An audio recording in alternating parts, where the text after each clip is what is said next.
What's good, Hypehead Sneaker Beast family? It's your boy, the Hypehead Sneaker Beast, and you already know we back in the building with another video. Man, listen, thank you everybody, man. I just want to say, I gotta say it at the beginning of every video. I always gotta show gratitude. Thank you guys so much for subscribing to the channel. Thank you guys for all the support, all of the comments, everything you guys have said, man. A lot of good suggestions, a lot of good dialogue between you guys, and we are still on that road to 100, but we are getting there, and we're getting there quickly. So if you have not already subscribed to the channel, please go ahead and subscribe to the channel right now. Turn the notification bell on so you make sure to get everything as soon as I drop it, because I'm dropping videos like every day. So make sure you guys go ahead and subscribe to the channel. Drop a comment, leave a like, let your boy know how he's doing. But today, we are here for the scary, which means I'm here for the jumps. You already know what it is. I'm here for the jumps. I hope y'all here for the jumps too. So today we got 5 disturbing 911 calls made by killers. This is part 2. I haven't checked out part 1. I figured that might have been a little older, so I wanted to get into part 2. But if y'all ready to jump in, let's go ahead and get into this video.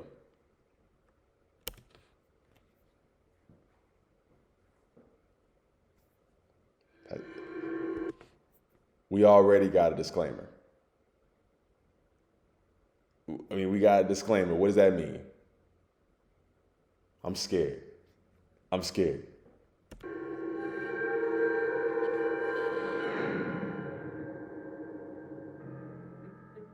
From a UK serial killer who reported his own victim to a murderous mother, here are 5 more dark and disturbing calls made by killers. Whew.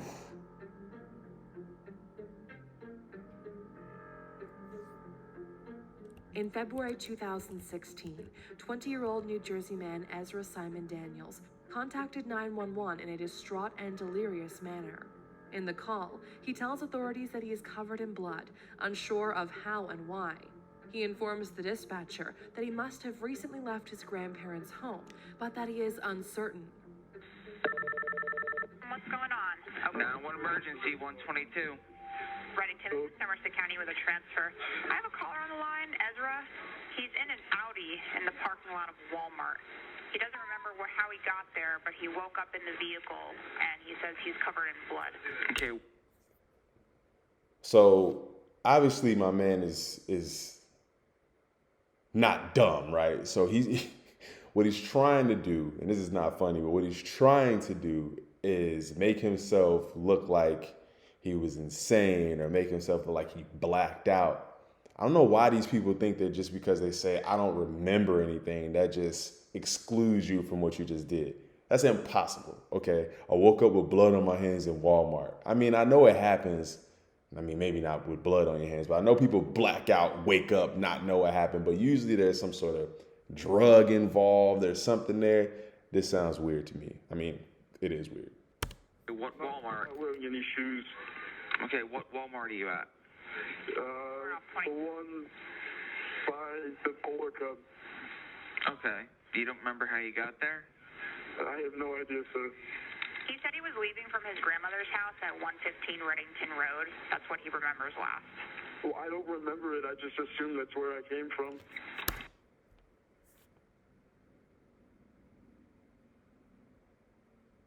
I don't remember it. I just assume that's where I was at. Why would you assume you were just at your grandmother's house? I'm just making that assumption. He's an idiot. Okay, what is your name? My name is Ezra. The last thing I remember, I had pizza and I was watching television and I went to bed. Okay, and you're bleeding from where? I'm not bleeding, I don't think, from anywhere I checked. But there's blood all over All over what? me, my legs, my feet, and my hands. I'm gonna send someone out to you. Hold on one second. All right. Okay, you don't. What is your last memory? I was Having pizza. and Pizza where? in the living room of my house. last memory was having pizza at his house and then went to bed. So your last memory was having pizza. You don't remember anything at all? The only thing I remember before that, I was playing guitar a little bit and practicing scales. So as he keeps pressing him for more information, he keeps giving information. I thought you didn't remember anything. I think I was coming from my grandma's house. I kind of sort of remember eating pizza in the living room. Now, even before that, you were playing guitar. So you remember all of this, but you don't remember anything that happened. I mean, it could be one of those traumatic experiences where you just don't remember anything, but I'm not buying it. Okay. You woke up in the car, correct? That's correct. You woke up in the car. Yeah. And it was running. Is it damaged anywhere? I haven't gotten out to check. He didn't think about that part. When you look at yourself, like your face and stuff, do you see anything like broken or? No, there's blood spattered on it. Okay, I'm gonna stay on the phone. Someone's coming out to you. Just Thank you. hold on 1 second. I got the seat heaters on, but I'm like shaking. Okay, well just turn the heat up Thank you. on the car. Why would you I'm be gonna shaking if here. you have no Just idea hold what's on going 1 second. on? You could have hit an animal or help somebody. I don't know. No, I'm much warmer now. Thank you. Okay. Do you see? 2213 to 23. Okay. Do you see a police car? Yeah, I do. You do see a police car? I do see it, yeah. Okay, I'll stay on the phone until he comes to your car. Thank you so much. Well, you're welcome. Such a You see 2 gracious cars? killer. Yeah, I do see 2 cars. Okay, well, okay, very good. I'm gonna let you go. All right. Okay, bye. When dispatchers sent officers to locate Daniels in his car, they found him covered in blood, delirious and confused. They then visited his last known location, the house he shared with his grandparents. Upon entry, they found both grandparents dead. Their heads had been smashed with an aluminum baseball bat while they lay sleeping in their bed. They were aged 65 and 78. Daniels was charged with 2 counts of first-degree murder. Before he is able to stand his upcoming trial, he is to undergo psychological examinations to determine whether he is mentally and emotionally stable enough to do so.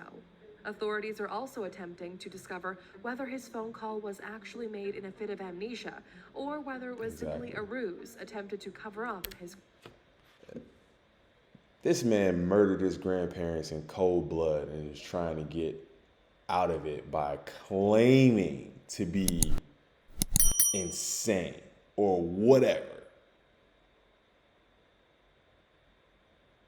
That's murder. I don't care how you look at it.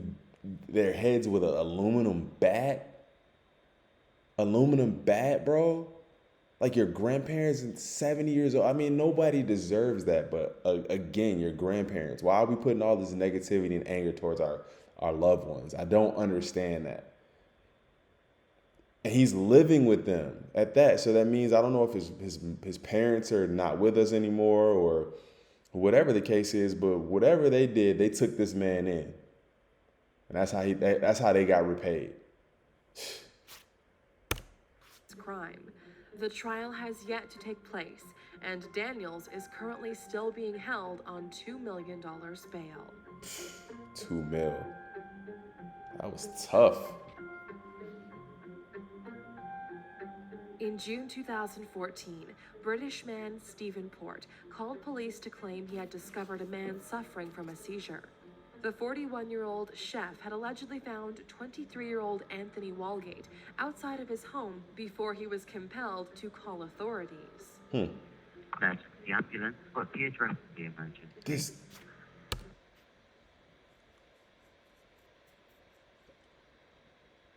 This man looks insane. Is he the chef? Y'all go to his restaurant. He steps out. He just made your braised chicken, rib, whatever. Are you eating it? I'm not. No. Nope. Name's Cook Street. There's a young boy. Looks like he's trapped outside. I don't know. Outside of which number? 4758. Sorry? 4758, I think. 47, Cook Street. Yeah, What area? barking. He looks like he's collapsed or had a seizure or something. Just always just drunk. But, yeah. What's the telephone number you're calling from? It looks like he's collapsed or he's had a seizure. Those are the two most more severe things. Then he follows up with saying, oh, he might be drunk. This dude did something to this dude. And then didn't think to say, oh man, I see a drunk guy laying on the street. He's like, oh, he's collapsed. He's had a seizure. Idiots. I'm just pulling up in the car. What? I've got to get my car on the parking. Right, don't worry about that. What's the telephone number you're calling from? Y'all don't know that? Hello? Oh yeah. Hello? Hello? Hello, the ambulance service. Well, look, I'm there. Just confirm the location. Oh, I've just given it away now. Where was it that they were outside of? Cook Street. What's your number? I don't know, I didn't look. He just told him 47 to 58. Yeah, right. Yeah, so yeah, what's first time? Yeah. Do you think that they had a seizure? Is that correct? It's no, floor. What? Yeah. Yeah. It's So were you passing by in your car? Yes, He ran that You dude drove over. past now, you're no longer there. that's right. How old did he look roughly, sir? 20. Do you know if he was awake? No, Do you know if he was breathing? no, I don't know. Yo, if I call 911, I want to talk to this dude. He is smooth. He is clean. He just sounds like you just want to talk to this guy. I guess that's the UK accent. I don't know. Did you see anything happen at all? No. No. You just think they possibly had a seizure. He was lying there on the floor. Yes. Dude That's sounds great. guilty. No, we'll get someone else in. He just sounds guilty. Okay. Okay. Thank you. Oh, Hello, sir. It's the ambulance service. Sorry to bother you again. It was definitely Cook Street that the patient was on. yes, definitely. Yes, Yeah. I passed in hands. There's Cook Street. Okay. And were you just kind of driving past and you just kind of saw a patient lying there? I was just driving at my car park. Oh, is your car park there? So, the 994. I Okay. got out. I look at him. Yeah. Called you, but got back in the car. All right. No worries. No worries. Just wanted to be sure. We've got someone there anyway. He thinks he's gotten off at this point. Okay, no worries. Yeah. Bye-bye. In an autopsy, Walgate's body was found to be injured in 14 different places. The zip on his jeans was undone, and his underwear had been removed before being replaced inside out and back to front. Between August 2014 and September 2015, 3 more bodies were found in the area. Police eventually realized that Port had raped and killed all 4 men. Port later admitted that he would meet men online and feed them various concoctions of date rape drug GHB, along with poppers, Viagra, methadone, and crystal meth. After luring, entrapping, and drugging his victims, Port would sexually assault them while they were unconscious, often leading to their deaths. He would meet men on various websites, giving fake jobs and fake ages, and posing in shirtless shots. In his trial, Port claimed that he never intended to kill his victims. Yeah, okay. He purported to only want to sexually assault them while they were unconscious.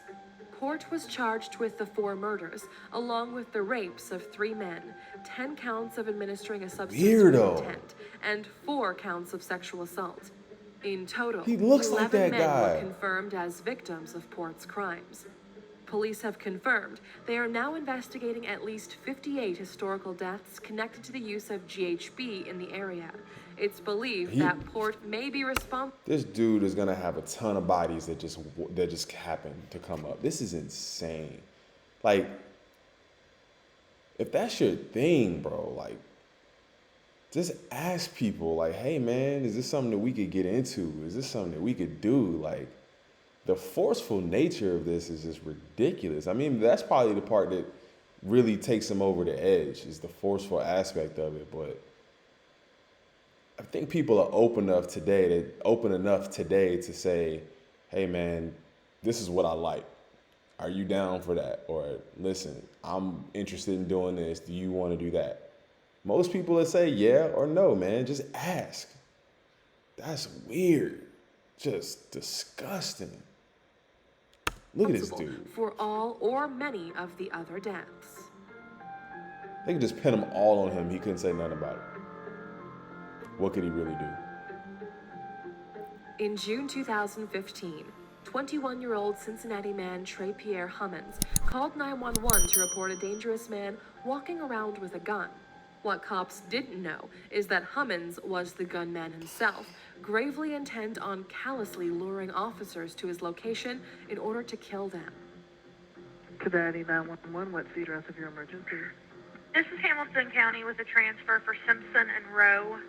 Possible male subject with a gun. Go ahead, sir. Yeah, for some reason I feel like he was walking around being belligerent with a gun. Okay, you saw a gun? Yes. Male, black, male, white? Black male, of course. Okay. Of course. And the age, height, and weight of this person? Short guy. I couldn't make out what he was wearing, but I just know he had a gun. To you? Young, little facial hair, but looked pretty young to me. So if you had to guess, would you think he was in his teens, his 20s, or 30s? I don't know what. Like very early 20s. Early 20s. Okay. When you say he was short, by how tall would you say? Like 5'6". Just describing himself. This is ludicrous. Oh, good 180. He's a little thick fella. 180. You remember any colors of the shirt or the shorts or the pants or whatever? He's a little thick. Yeah, I just know he had a white T-shirt on. Okay. It was happening so fast I couldn't think. Okay. Now, which way was he going? On what street? He's standing right there at the corner of Simpson Road. Standing at the corner. Where's the gun? In his hand. In his waistband, in his ankle socks. Where was the gun? In his hand. He just said it. Oh, waistband. He just in said his it in his hand. waistband. What appeared to be a gun in the waist of his pants. You remember the color of the pants? I don't. I'm sorry. I just remember him. I can't think. I just know he had a white T-shirt on. Like, I seen it, and I try to remember it, but right now, it happened too fast. Okay. What's your name, sir? I just ran. Okay.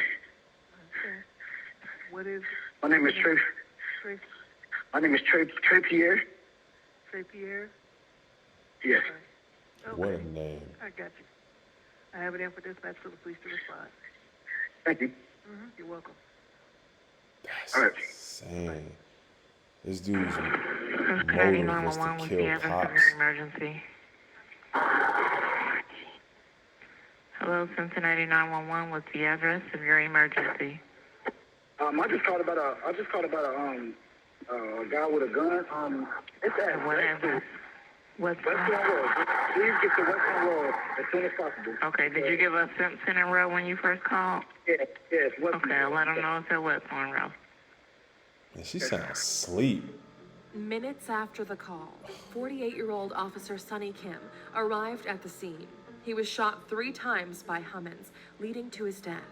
A second officer was able to shoot Hummins before being harmed himself. It's believed that Hummins was intent on killing as many officers as possible before being himself taken down. After having been allegedly accused of sexual assault by a girlfriend, Hummins allegedly wanted to commit suicide while... So these are the guys that I can't understand how they're still on the street. And I'm not saying like lock everybody up. I'm not. But the offenses that he is accused of should warrant him to be put away until we figure out the rest. Because that officer's life could have been saved if this dude was not on the streets. He already had an assault case on him against his girlfriend or something. I can't sit here and act like I know the law. I mean, I am not versed enough in law to even speak on this topic, so maybe I shouldn't. But I believe that a lot of times we look at things in a negative aspect of putting people away, but some people should just be put away. And that's just the blatant, honest truth. Some people just need to be put away. Lost life for no reason. Terrible. Prayers up. Taking cops down with him. Hours before calling 911, Hummins posted a final Facebook status telling friends, quote, "I love every last one of y'all. To whoever has been in my life, you're the real MVP." Friends and family were confused by his actions, which seemed to them unprompted. Hummins, who suffered from depression and other emotional problems, died on the way to the hospital.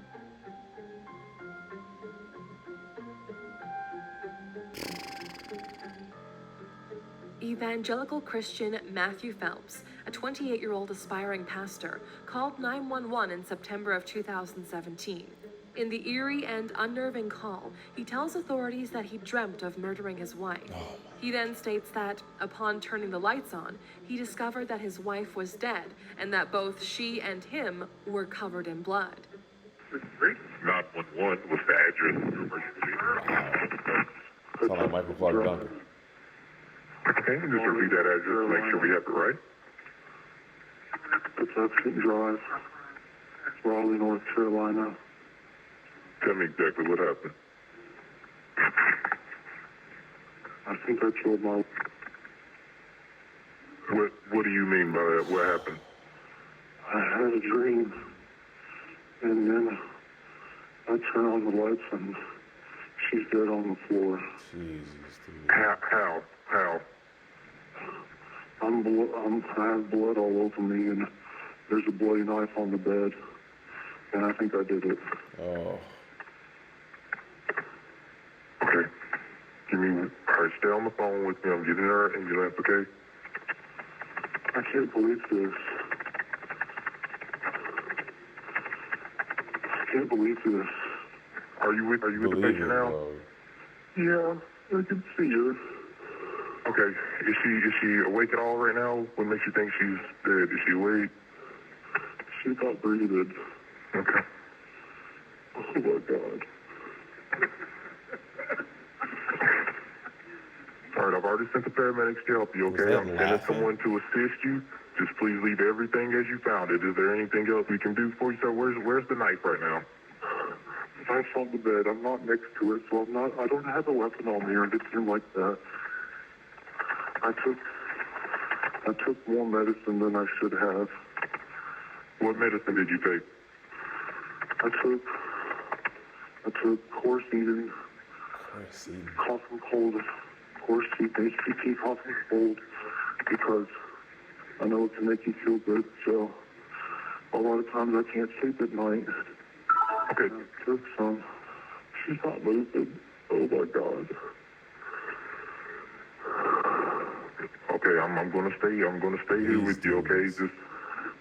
All right. Provide her. Can you see her from where you're at? Yeah, it's so bad. There's so much blood. Just look at her right now. Can you tell me what you see? Is the chest moving? Is she breathing? Anything at all? No, she's not moving at all. He sounds so remorseful on this recording. We all know this dude didn't have a dream about killing his wife, man. We all know that. That was no dream. You did what you did. Live with it. Dude is an animal. Like, people who try to fake it and cover it up. Like, don't act soft now, man. You was a killer a few minutes ago. Why you acting soft now? That's crazy. These dudes are nuts, man. I told you, it's not ghosts, it's not poltergeists, it's not demons, it's people. All the time, it's always people. Weirdos.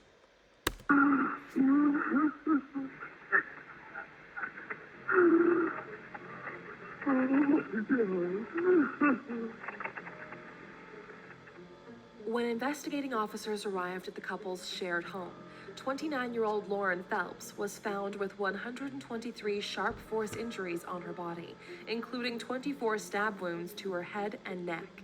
She bled to death from the injuries, which were thought to be made from a small single blade. The medication Coricidin, which Phelps had ingested earlier that day, is thought to be capable of inducing dissociation and hallucinations if taken to excess. The trial continued.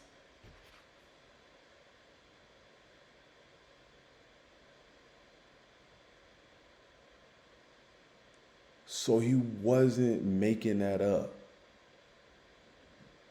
Why is something like that on the shelves able for us to even purchase? Coricidin.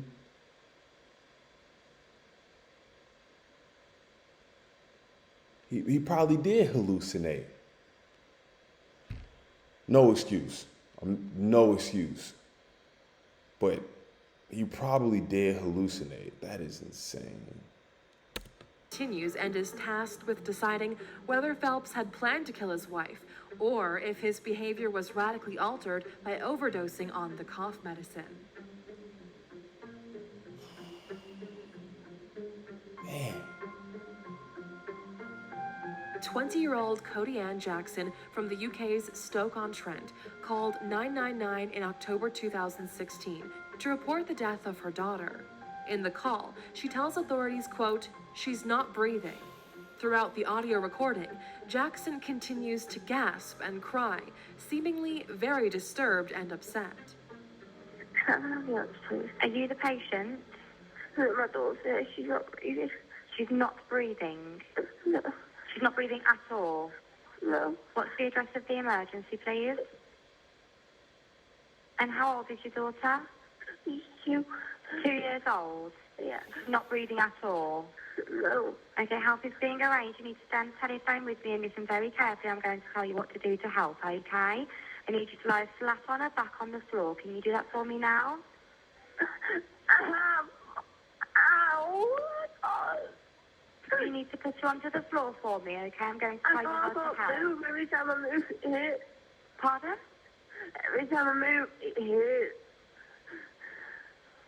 Right, but we need to help your daughter if she's not breathing. You need to lie her flat on her back on the floor for me, please.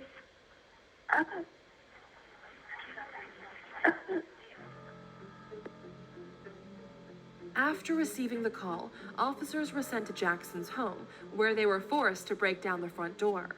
Upon entry, they found the 2-year-old girl dead on a bedroom floor. Jackson was above her, attempting CPR. A suicide note was found in the home, seeming to suggest that Jackson had planned to kill both herself and her daughter. Sick. One line of the note read, "There's nothing for me or Macy. Life's shit." Jackson later admitted to murdering her daughter. It's believed that she suffocated Macy several hours before making the 999 call. A week before the incident, Jackson's boyfriend and Macy's father had broken up with Jackson, leaving her furious and confused. Is it really worth it? Come on, these people are just... I just pray that people can take the time to build their mental stability and mental health. And I know that's hard to say because I do think it's like a muscle. I think it's something that you can exercise and you can make stronger. Obviously there's cases where, you know, the mental capacity is not something that can be, you know, exercised in a sense. And like I said, this is just my personal opinion, guys. You know, I think that there's things that you can do to build yourself up.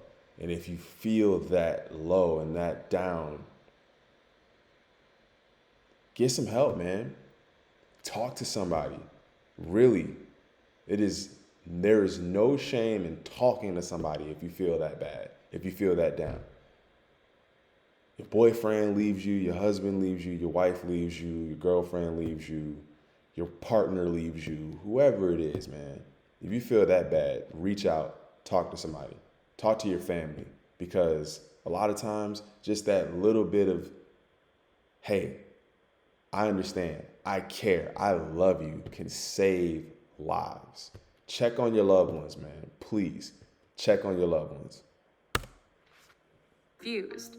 In what is thought to be a heartless and brutal act of revenge, she resorted to killing their daughter. Before doing so, she sent a picture of Macy to her ex-boyfriend, along with the caption, "Savor the last ever picture. Possibly see you in court," adding, "Just thought you deserved one last picture and memory of her." Jackson was later charged with life imprisonment. Life?